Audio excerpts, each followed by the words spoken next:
Welcome everyone to another Edge of Fate Hunter build, and today I'm finally doing the unthinkable. I am finally uploading that Prismatic Mask of Fealty build that I talked about in my Stasis Mask of Fealty build video. I am genuinely blown away by the amount of comments that I got spammed asking for it, because I genuinely did not expect you guys to really want this build as much as you did. So power to y'all, I really appreciate the love. For this build, we're really going to be leaning into one thing, and that is the one thing that Prismatic pretty much has that no other subclass has, and that is Transcendence. When testing out a whole bunch of different abilities and builds using Prismatic with Mask of Fealty, I kind of quickly realized that Mask of Fealty plus Transcendence is extremely busted.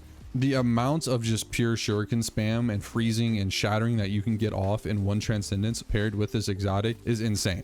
That combined with the amount of damage your Transcendence grenade does and also using your dodge to get it back, you pretty much have full auto shurikens that are doing a whole bunch of shatter damage. As always, the gameplay you are currently seeing right now is me taking the build and using it inside of the weekly Mythic campaign. And as always, I'm not really having any trouble with it at all. And that is because this build features a lot of things that is needed for any type of high-end build. This build is going to basically have infinite uptime on time-size frost armor, as well as a very easy and reliable way to get woven mail, of course. That combined with you're going to have a clone up basically every 10 seconds, 15 seconds around there, as long as you're playing your cards right. You're also going to have a couple of ways to consistently heal yourself, and that is because we're going to be running the Prismatic Fragment. That makes it where whenever you do get a melee kill, it will actually start health regen, and that does work with Withering Blade. So therefore, we're obviously going to be getting a bunch of Withering Blade kills, so we're always going to have health regen up. The weapons for choice for this build were kind of honestly hard for me to come up with. This was by far my biggest and highest troubleshooting part of this build, is actually what weapons I'm going to use. But luckily I was able to find a combination of 3 weapons that provides a very easy way to get frost armor, as well as an easy way to damn near have infinite uptime on your Transcendence, and have a way to farm free passive damage while spamming all your shurikens. Real quick, before we get to the breakdown of the build, I just want to give a quick shout out to you guys. Thank you for 4,000 subscribers. We just hit that today. So I just want to give a quick round of applause to you guys. But that's enough glazing for now. Let me actually go ahead and get into the exact breakdown on what we are running and why we are running what we are running. So first things first, obviously we're going to be on Mask of Fealty. I do realize in my last video using this exotic, I said it wrong and I got corrected in the comments a lot, so my bad on that. But for those of you who don't know, this basically makes it where your Withering Blade hits and bounces will create a small stasis crystal and refund a portion of melee energy. Using your Withering Blade to shatter crystals or frozen targets will release a spread of Withering Blades. So here's what that looks like. Throw a shuriken, obviously it'll bounce a whole bunch, but it will also end up creating these stasis crystals. Then if you go ahead and take a look at my melee energy when I throw it, every time it hits a couple of enemies, it'll go ahead and give me a decent little chunk there of melee energy. And then the last bonus feature is when I throw a shuriken at a stasis crystal. Oh, that was bad timing. If I throw a shuriken at a stasis crystal, it will go ahead and like create another AoE attack of shurikens that will then create 3 more crystals for you. And then just like I promised before, we're actually going to go ahead and be on Prismatic this time. And that is mainly because we are going to abuse the ever-living hell out of Transcendence with this build. And that is because Mask of Fealty plus Transcendence kind of goes insane with the amount of shuriken spam that you really can do. If you're laying into the same target kind of over and over again, you really are just going to be able to damn near, it's not like infinite, but it's pretty much infinite shuriken spam on the same target while in Transcendence. So first things first, on the subclass, we're obviously going to be on Withering Blade. That's the whole point to this build. And then obviously for dodge, we're going to go Gambler's Dodge just to get our Withering Blade back as quick as possible. And then for the aspects, I actually kind of leaned more towards the Gambler's Dodge side of things with Winter's Shroud and Threaded Spectre. The reason we're running Winter's Shroud is mainly for the second part of text there, where it says slowing targets will briefly increase your class ability regeneration. We're basically non-stop going to be slowing enemies here using our Withering Blade. So therefore, we're basically going to have insane class ability regen by using Winter's Shroud. And then on top of that, since we're going to be spamming our class ability as much as possible, we're then going to want Threaded Spectre just so we create a clone behind us every time we use it. One thing to note though is if you really don't care about the class ability regen, you can honestly go with any single other aspect here. They're all fit really well into this build. So if you prefer Ascension or like Invis here, just feel free to slot that in. But I'm personally going with Winter Shroud. In terms of grenade for your subclass, it's entirely up to you. I run Dustfield Grenade just so I can proc slowing here, just to get my class ability back quicker. but it is up to you. One thing to note is you can run some sort of like swarm or magnetic or arc grenade here just so you can get your light ability energy for transcendence back. There honestly isn't really a bad option here, so it is up to you. All right, for fragments, we're gonna go ahead and run Facet of Purpose. This is the fragment that makes it where when you pick up an orb of power, you get an elemental buff based on what your super is. For me, the two I highly recommend with this build is gonna be either Silk Strike to get Woven Mail or Golden Gun here so that you can get Restoration. Up next, we're gonna have Facet of Devotion, where defeating targets afflicted with stasis or strand debuffs will grant you bonus light transcendence energy. Obviously, damn near every enemy we're killing is gonna be affected by some sort of stasis debuff because of Withering Blade spam. Next, we're gonna have Facet of Hope, where when you have an elemental buff, your class ability will regenerate more quickly. We're pretty much always gonna have an elemental buff with whatever your subclass is, combined with Frost Armor, which I'll explain how we get Frost Armor later. Just know that we're pretty much gonna always have Frost Armor up. Next up is going to be Facet of Ruin. This one is very, very self-explanatory. It just increases the size and the damage of your shatter whenever you shatter a stasis crystal or a frozen target. And last but not least is Facet of Blessing. This is just to give us some healing in the build. This makes it where melee final blows will start health regeneration. And yes, this does work with Withering Blade. So therefore, every time we do get a Withering Blade kill, we'll start healing. So Mask of Fealty plus Prismatic is already a very good combination, but where things get kind of out of hand and kind of crazy with this build is the weapon choice. So first things first, for your primary, I heavily recommend using a weapon with Rhyme Stealer. I unfortunately had to go into the absolute deepest of trenches, that is Destiny 2 PvP, to get myself a solemn remembrance of Headstone and Rhyme Stealer. And the reason you really want Rhyme Stealer is because we're obviously going to be creating a whole bunch of stasis crystals by using Withering Blades. And every time you destroy a stasis crystal with a Rhyme Stealer weapon, you'll end up getting Frost Armor. Just by using your Rhyme Stealer weapon, just shoot the stasis crystal, and since my gun's enhanced, you'll get ×2 Frost Armor, but if it's not enhanced, you'll still get ×1. So because of this, it is a great way to have basically permanent ×5 Frost Armor.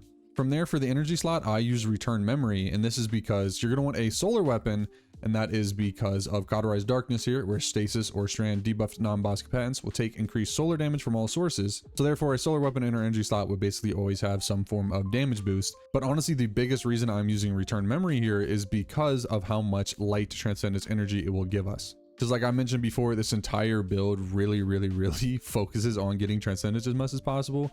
So therefore, using Return Memory will make it very easy. And then for our exotic of choice, this one might sound kind of crazy to people, might not be like a very obvious choice for a stasis build, but for me, I'm going with Finality's Augur in this build. I tried out a whole bunch of different things. I tried out Winterbite, tried out Icebreaker, Lord of Wolves, Wicked Implement, Aegers. I tried out a whole bunch of different exotics, and funny enough, Finality's Augur worked the best, and that is because it is a way to do consistent solar damage with the turret while you're doing your Prismatic Transcendence ability spam.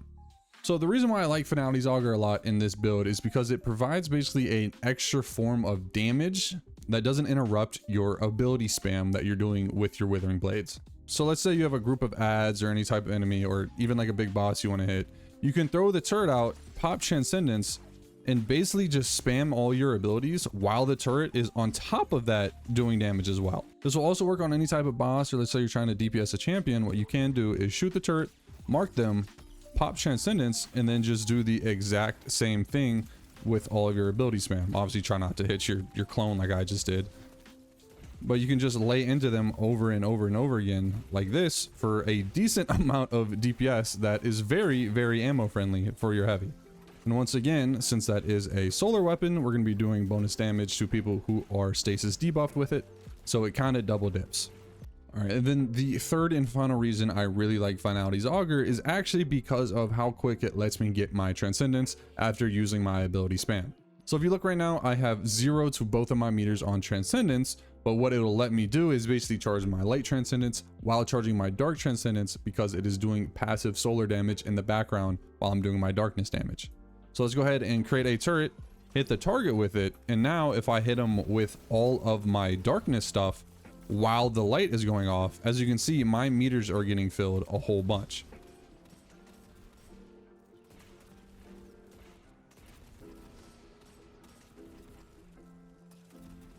So just like this, I pretty much got my Transcendence back in maybe like 15 seconds probably. So I hope all of that made sense to you as to why I'm running the weapons I'm running. If you don't like Finality's Augur and the reasons that I just showed you, honestly, there are a whole bunch of weapons that do fit well into this build. Wicked Implement, Aegir Scepter, Icebreaker, Lord of Wolves, and Winterbite are my personal faves that I would use in this build if I wasn't going with this trio of weapons. So just to reiterate, give you a quick summary: primary slot, make sure you have something with Rhyme Stealer, and the energy slot, just make sure it's something solar that you can get your Transcendence energy back with really quick, and then Finality's Augur in the third spot. All right, now for artifact perks, there are going to be a whole bunch that actually boost this build.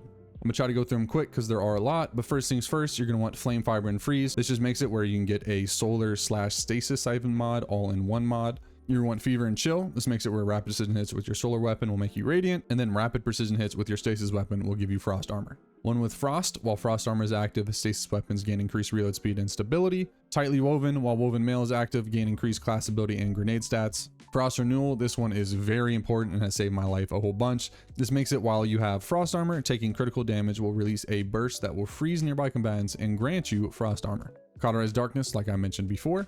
You're gonna want Elemental Coalescence. Defeating targets has the chance to create an elemental pickup that will match your equipped super elements. Shield Crush is gonna apply to this build because basically we're gonna always have Woven Mail or frost armor, which will make it where our melee will recharge faster and deal increased damage. And then last but not least, we're going to want Frigid Glare. While frost armor is active, stasis precision final blows, causing combatants to release a freezing burst. I know I did that really quick, but there's a lot there, so I apologize if it was a bit too confusing for you. Now, in terms of armor stat mods, you're going to want basically as high as melee as possible, just so our Withering Blades will do as much damage as they possibly can, on top of being able to get them back as quick as possible.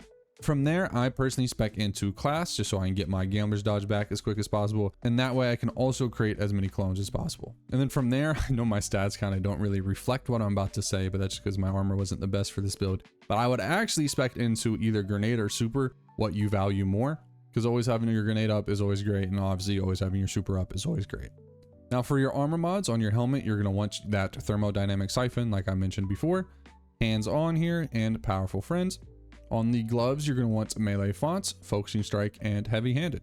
On the chest piece, I run Concussive Dampener, Health Font, and Harmonic Resistance. On the boots, I like to run Stasis Weapon Surge and Solar Weapon Surge, just so both of our weapons are getting a damage boost at all times. And then I also run Invigoration.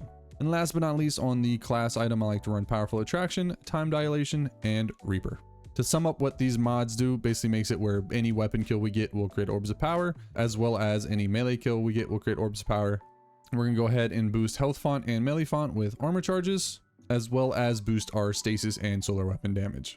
So yeah, that right there was the breakdown of the entire Prismatic Mask of Fealty build. This one is by far nowhere near as simple as the stasis one. So if anything I said at all was confusing, please feel free to ask, because I know I went through a lot and I know it probably wasn't the best explanation on things. So please, once again, feel free to ask any questions you have down below. But for now, let's go ahead and take this build into some live gameplay for you. For this build, I've decided we're going to go ahead and take this into the Caldera solo ops here. And with the mods I've applied, we're going to go ahead and be 52 light under. So first things first, when entering a gunfight using this build, obviously we're in high tier content, so we're going to need some form of damage reduction. So honestly, what I like to do is just prioritize using Rhyme Stealer to get frost armor. So we're kind of sit back a bit, throw one shuriken, and go ahead and shatter a target / a crystal, and go ahead and get ourselves some frost armor. So there we go. Boom, frost armor ×2. Now I can be a bit more confident running into the fray of things. And then from there, after I have frost armor, I like to obviously ability spam, but I'd like to make sure I am working my way towards getting Transcendence as fast as possible. So I just look at my meters down there, and whatever I don't have, I like to prioritize. And obviously having a clone is nice because they will just get distracted by it. So you can actually take a break and take a look at what you are missing / re-up on your frost armor as easily as possible. All right, I think that is the first sabotage depot down. Go ahead and create a turret, have it lay onto him. You need to get off me, please. And now we'll just kind of combo the hell out of the overload. Beautiful. All right, once again, enter the fight showing your shurikens and freezing people, and go ahead and get you some frost armor.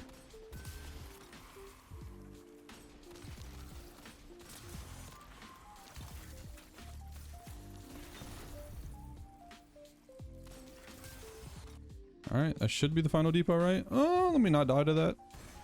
Cool. All right, final depot down, onto the boss fight. only doing 4 damage because the enemy is rage is insane, man. I absolutely hate the rage enemies.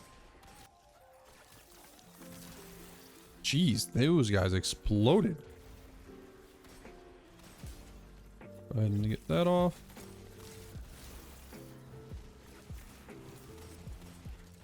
I'm noticing I am very weak right now on my light transcendence, so I'm going to go ahead and once again use my solar weapon to make sure we have that ready for the boss fight.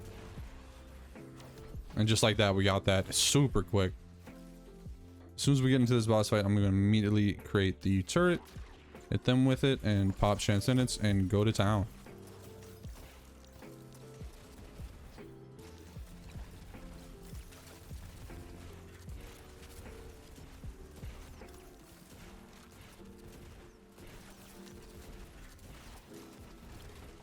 Damn. All right, that first guy got absolutely melted.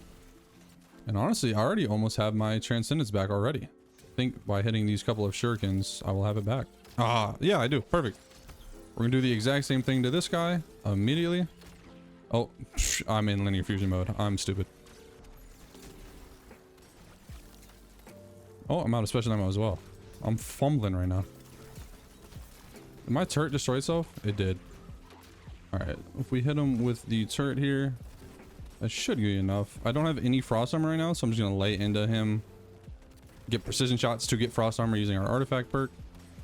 Because once again, you do kind of always need some sort of damage resistance in high tier content to live, to play your life. Alright, go ahead and create a turret, lay into him. That should hopefully, once again, give me a transcendence energy. I know I feel like a broken record right now, but that's just because, I mean, that truly is what this build comes down to. Get yourself some frost armor, spam some shurikens, and get your transcendence going. All right, that guy's dead. We got one more to go. Boom. Does that kill him? Is that enough? There we are. And they give me the transcendence as soon as I kill him. All right.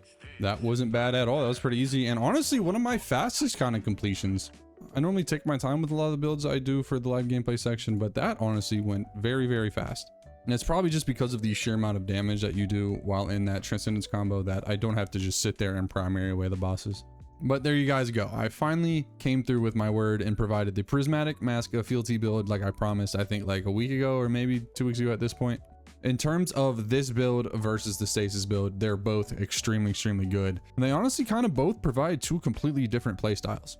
When it comes down to the 2, I would say if you really like the kind of Stasis Shuriken part of Mask of Fealty, which I know is pretty much all the exotic does, then I would recommend the Stasis one because of the amount of Stasis shards that you get that will give you melee energy, will let you basically use your shurikens off cooldown. This build is kind of more of a Transcendence Mask of Fealty build. So when you're not in Transcendence, it's kind of a bit of a slower burn. But once you do get there, you do get basically full auto shurikens. So it's up to you on what you prefer. As always, once again, thank you for 4,000 subscribers. If you made it this far and you enjoyed what you saw, please feel free to join the club and become a subscriber. We are on the road to 5K now. And as always, if you have builds of your own that you would like me to personally try, please feel free to drop them down below in the comments. I would greatly appreciate that. But yeah, that's going to do it for me. All you fine ladies and gentlemen, have a great rest of your day.